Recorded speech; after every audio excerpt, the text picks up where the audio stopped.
Amigos, tudo bem? Tranquilo? Hoje eu estou aqui para mais uma aula de Sociologia. E hoje nós vamos falar do nascimento da Sociologia e vamos expandir até o positivismo. Vamos falar um pouquinho sobre o pai do positivismo, Auguste Comte. Vamos falar também de alguns autores que também estão relacionados com o positivismo, com o nascimento da Sociologia como ciência e a influência do positivismo aqui no Brasil. Ok? Então vamos lá. Olho nos slides. Bom, o objetivo da nossa aula de hoje: entender o surgimento da sociologia como ciência natural e humana e o contexto histórico envolvido. Refletir sobre os ideais positivistas e a sua influência aqui no Brasil. Estudar os principais pensadores socialistas do século XIX e os principais pensadores positivistas do Brasil. Ok, então vamos lá então. Olha só, o nascimento e a consolidação da sociologia. A sociologia ela surge como ciência durante o século XIX, então apenas no século XIX ela é encarada como ciência. Ela é impulsionada pelas ideias do iluminismo e pelo avanço das ciências modernas e da medicina. O mundo estava em transformação. Durante o iluminismo surge a Revolução Industrial, a Revolução Francesa, a locomotiva. Durante o século XIX, o automóvel, a lâmpada elétrica. Então, as relações sociais passam a ficar mais complexas. Então, surge a necessidade de estudar essas relações mais complexas. O processo do neocolonialismo, o encontro constante e o convívio com outros povos, principalmente da África, da América, motivaram o surgimento de ciências como a antropologia e a sociologia. Já comentei isso com vocês. Na verdade, durante o século XIX teve o Tratado de Berlim, a partilha da África. Então, há uma necessidade muito grande de estudar a antropologia e a sociologia.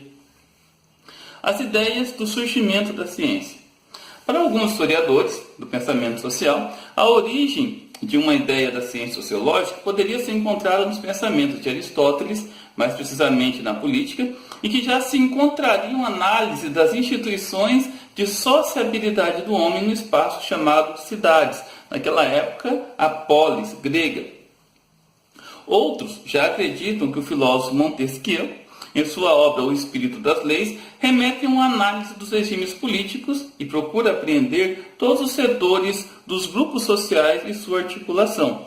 Como vocês podem ver, o estudo das relações sociais é baseado em ideias de filósofos desde a Idade Antiga, a Idade Medieval, Moderna, até os períodos contemporâneos.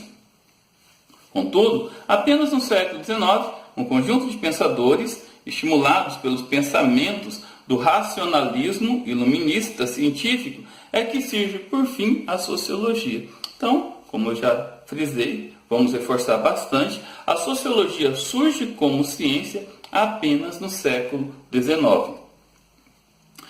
Quem foram os primeiros sociólogos, né? Então vamos analisar e fazer uma breve reflexão sobre os primeiros sociólogos. Muitos foram os pensadores que deram destaque à sociologia. Mas nesse primeiro momento, vamos dar destaque aos pensamentos de Saint-Simon, Conde de Saint-Simon, e de Auguste Comte. Está aqui Saint-Simon, final do século XVIII, começo do século XIX. Claude-Henri de Rouvroy, ou Conde de Saint-Simon, foi um filósofo e economista francês, um dos precursores do socialismo moderno e do socialismo utópico. Se desapegou dos bens materiais aos 40 anos e se dedicou ao estudo da sociedade. Eu falo muito sobre Saint-Simon, nos estudos do socialismo utópico.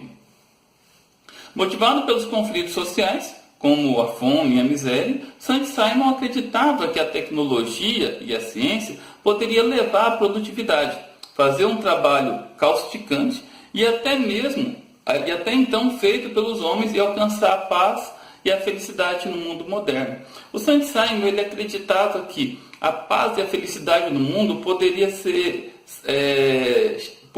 chegado à paz e à felicidade pelo avanço da ciência, pelo avanço da racionalidade.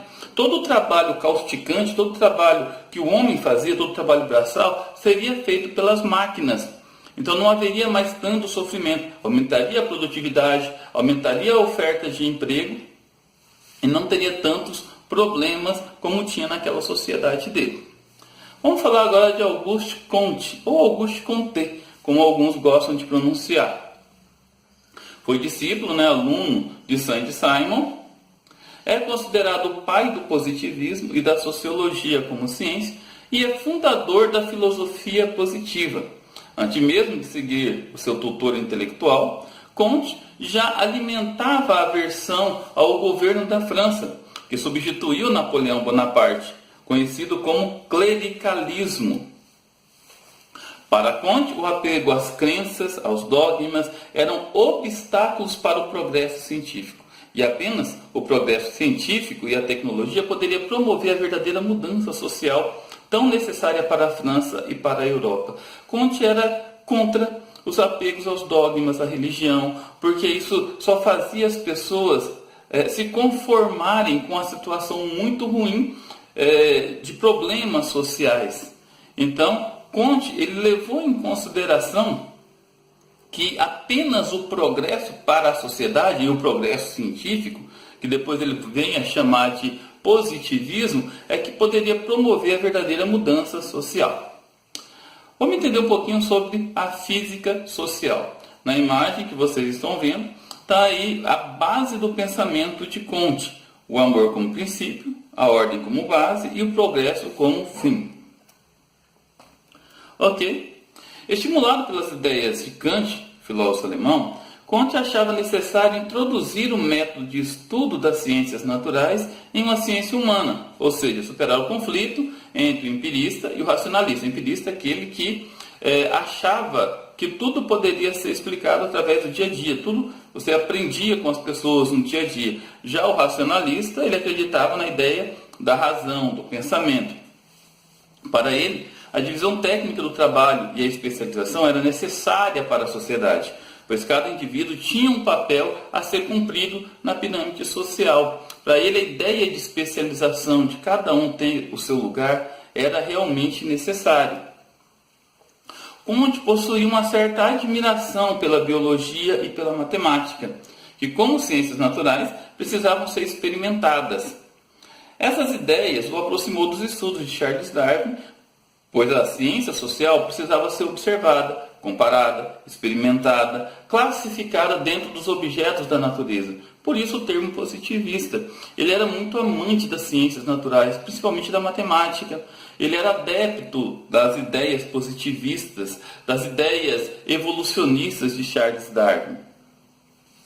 E ele formulou a teoria dos 3 estados. Vamos entender rapidamente essa teoria dos 3 estados. A abordagem do pensamento de Comte foi e ainda é usada pelos países ricos como desculpa para explorar e saquear os países mais pobres, alegando que estão levando o ideal civilizacional. Essa é a grande contradição na teoria dos 3 estados. Ou seja, a contradição, como vocês estão vendo na imagem, é o imperialismo, é o neocolonialismo. A gente chega num determinado local e vamos tomar conta de tudo, tudo com a ideia de levar a sociedade ideal, a sociedade civil organizada. A lei dos 3 estágios, O teológico, que é o início de tudo, o mundo é compreendido através da religião. O metafísico, que é quando você supera esse estado teológico, você fundamenta na argumentação, e o estágio mais elevado de todos, que para ele é o estado positivo. É aquele que se caracteriza pela argumentação, pela observação, pelo embasamento científico, ou seja, aquela ciência que investiga o real. Vamos falar rapidamente, de maneira bastante sintética, de outros pensadores do século XIX que se inspiraram ou seguiram a linha de pensamento de Comte. Esse camarada, meu xará, Herbert Spencer, foi um importante pensador do século XIX e é considerado o pai do darwinismo social, ou seja, aquela concepção que uma civilização apoiada no modelo europeu de industrialização, ou seja, os europeus são mais desenvolvidos, são mais inteligentes, e por consequência tinha que levar essa inteligência, todo esse desenvolvimento, para o restante do mundo. A sociedade perfeita, segundo Herbert Spencer, era a sociedade europeia. Esse aqui é Rudyard Kipling, poeta inglês, nascido na Índia, em Bombay, e educado na Inglaterra. Foi um dos defensores da ideologia imperialista, ou seja, a ideia da missão civilizatória do homem branco. Ele defendia os povos colonizados na África, os povos colonizados na América, na Ásia e assim por diante, porque eram seres inferiores e o homem branco era superior. Vamos entender um pouquinho da ideia do positivismo no Brasil. O surgimento das ciências sociais coincide com o processo de adesão por parte de grandes intelectuais brasileiros. Então, as ideias positivistas de Augusto Conte acabam inspirando muitas pessoas aqui no Brasil, inclusive as academias militares. Então, olha só, o contexto. A gente observa a ideia do cientificismo como crença, ou seja, o Brasil ele só consegue crescer se ele se basear nesses dois princípios. A ciência, que a ciência poderia ajudar na resolução de problemas, somente de caráter social, e a noção de progresso. A noção de progresso dividia as sociedades em avançadas e atrasadas, tomando como argumento para tal divisão o desenvolvimento tecnológico e a moral de cada uma delas. Ou seja, a sociedade europeia é mais avançada, a sociedade brasileira, no entanto, era mais atrasada. A gente precisava avançar, por isso, esse ideal positivista. O lema de Conte foi adotado, inclusive, para a bandeira brasileira, como vocês podem ver aqui na imagem. Não é verdade? A bandeira nacional, símbolo da identidade nacional, ordem e progresso. Qual que é o lema de Conte? Só para a gente relembrar. O amor por princípio, a ordem por base e o progresso por fim. Isso daí é a base da hierarquia militar, ou seja, a hierarquia e a disciplina. É o lema adotado pelos militares que durante muito tempo coordenaram, organizaram e dirigiram o nosso país. Alguns autores brasileiros, pessoal, e como que o positivismo influenciou na teoria e nos estudos deles. Bom, esse camarada que vocês estão vendo aqui, Silvio Romero, crítico literário, advogado, pensador brasileiro, que defendia uma visão particular do cientificismo, baseando-se no branqueamento como alternativa para o progresso do povo brasileiro. Silvio Romero também é um dos grandes pensadores, ele tem uma obra que se intitula O Atraso do Povo Brasileiro.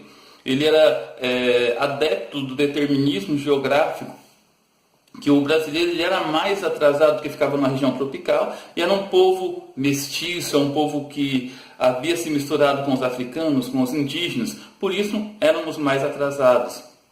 Euclides da Cunha, final do século XIX, começo do século XX, é o autor que melhor representa esse momento de construção da sociologia das ciências sociais. Em sua obra, Os Sertões, narra o conflito da Guerra de Canudos, destacando as questões sociais que determinaram os conflitos e a situação miserável de muitos brasileiros que viviam no sertão nordestino. Apesar de não ser uma obra científica, de ser uma obra literária, mas é considerada a melhor obra do Brasil para se entender o contexto social. Para se entender, pessoal, como vocês podem ver na imagem aqui, por que o litoral era mais desenvolvido, enquanto que o sertão, a parte mais afastada do litoral, na verdade, a parte mais sertaneja era muito mais atrasada, com um povo com os ideais bastante diferenciados. Aqui tem uma imagem da Guerra de Canudos, dos sobreviventes da Guerra de Canudos. A foto foi tirada em 1897 e é de domínio público, está na internet. Benjamin Constante Botelho de Oliveira, coronel do Exército Brasileiro, professor e articulador do movimento republicano, também foi muito influenciado pelo movimento positivista. Raimundo Nina Rodrigues, professor e médico legista, baseou suas pesquisas para o entendimento das relações étnicos-raciais no Brasil. Suas ideias eram vinculadas ao darwinismo social e boa parte de suas obras são consideradas de cunho extremamente racista, porque ele baseava-se no branqueamento da sociedade, porque as suas ideias eram o seguinte: o Brasil só é subdesenvolvido, só era pobre, só era atrasado, porque nós tínhamos uma origem africana, uma origem mestiça. Tobias Barreto, advogado, crítico literário, poeta, membro da Escola de Recife da Faculdade de Direito, amigo de Silvio Romero e junto com ele protagonizou um movimento intelectual para explicar o atraso do povo brasileiro. Bom, pessoal, é isso aí. Foi uma aula bastante sintética. Espero que vocês tenham curtido, tenham gostado. Tá? Espero ter ajudado vocês a entender que a sociologia é uma ciência e passou a ser encarada como uma ciência a partir do século XIX e que tem influenciado muito forte nos ideais brasileiros. Fiquem com Deus e até a próxima.